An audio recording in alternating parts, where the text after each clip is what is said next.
Hi, Hawks. I hope you had a good day today. Have you had a chance to record your Earth Day Flipgrid yet? I know we'd all love to see what you did to celebrate Earth Day and how you helped the environment. So please make sure you get those turned in. Also, I just want to remind everyone that tomorrow is the last day to pre-order your yearbook. So we're not getting any extra copies this year. You will not be able to purchase anything from the office after tomorrow's deadline. So please make sure you actually place those orders. You can order copies later on down the road, but if you decide to do that, you will not be able to customize them, and you will have to pay for shipping for the yearbook to be directly shipped to your home. It also may take some time too, so you want to make sure that you place your order by tomorrow. Last but not least, I wanted to share with you we are about 1/3 of the way to our fundraising goal so that we can update the multipurpose room sound system and purchase library books. And we still have a week and a day left. So I hope those donations keep coming in, and thank you so much for all of your support. So here we go with today's story. It's called Emily's Quills. She is a hedgehog. Emily's Quills, written and illustrated by Tomiko Petty. The Hedgehogs. Look, there's their family tree. Dad, Mom, Jake, Sarah, Emily, and Henry. Emily Hedgehog is a very friendly girl who likes to play with other animals. She loves going to the park where all kinds of animals from the forest gather and play together. Some of them are big and some are small. Some run really fast and others climb high in the trees. Some can swim well, while others can fly across the sky. Hi! One sunny day, Cheetah came up with an idea. Let's race and see who's the fastest runner. Cheetah was sure that he could run faster than everyone else. And of course, Cheetah won the race. After they caught their breath, Monkey suggested, "Hey, let's climb trees and see who can get to the top first." "I don't have to climb." "Me neither." "Oh well." And of course, Monkey made it to the top before anyone else. I'm out.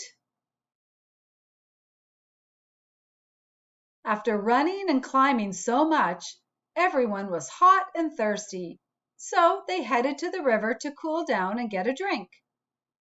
After a little break, Crocodile said, "Hey, let's see who's the fastest swimmer." Everyone paused for a few seconds because they knew Crocodile was going to win, but they decided to try anyway. And just like everyone thought, Crocodile easily came in first place.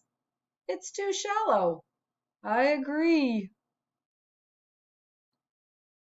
After that, they were all tired and didn't want to compete anymore.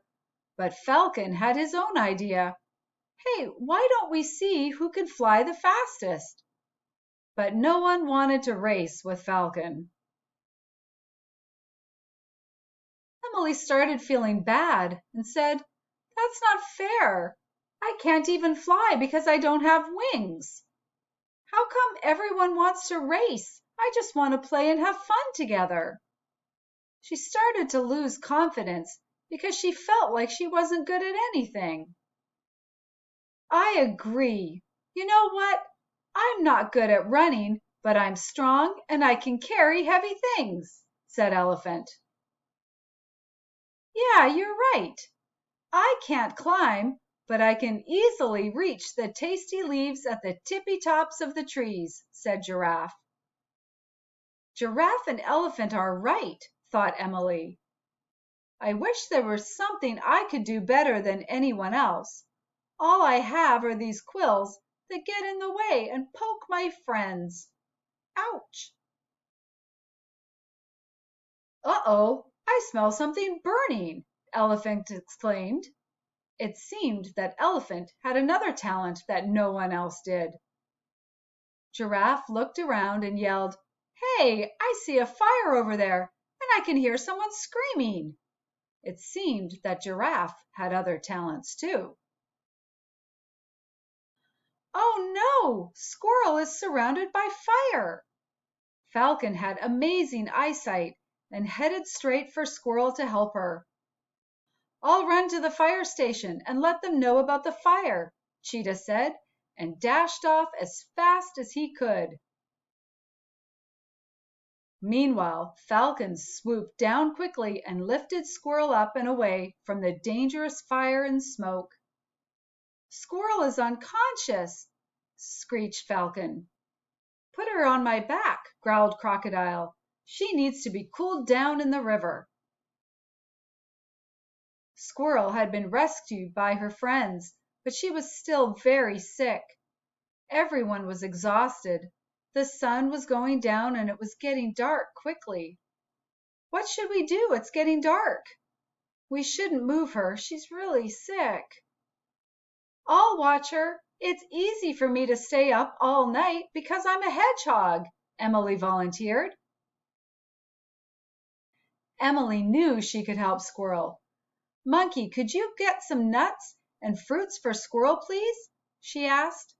"Sure," said Monkey as he darted off into the woods.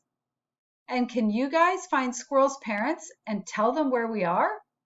"Of course, you can count on us," everyone agreed. Emily made a bed out of leaves for Squirrel. The sun went down fast, and it quickly grew dark. Squirrel fell asleep, and the forest was very quiet.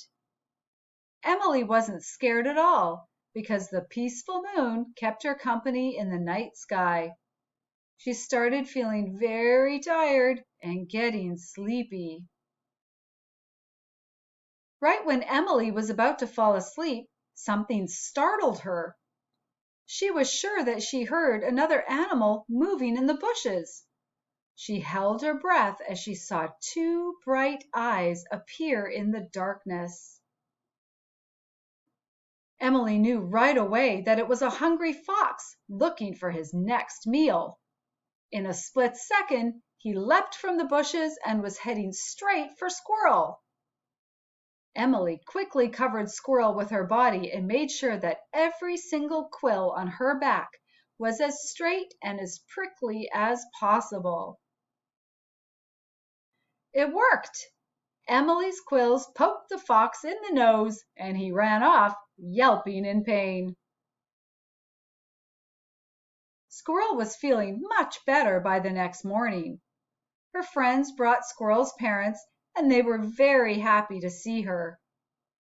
"Emily, you are so brave, and you did such a good job taking care of Squirrel," everyone said. "Thank you, but actually, I couldn't have done it without you guys," Emily answered with a huge smile. Emily never felt so happy, and now she thinks her quills aren't so bad after all. And there are some amazing facts about our animal friends. So maybe take a look at those. They're quite interesting. And there's actually a download for a free coloring book if you are interested. So boys and girls, I hope you liked the story today. I thought it was a good one. Anyway, we'll be back tomorrow with our story and an update on how we're doing by class with our readathon. Thanks everyone. Have a wonderful evening. Bye-bye.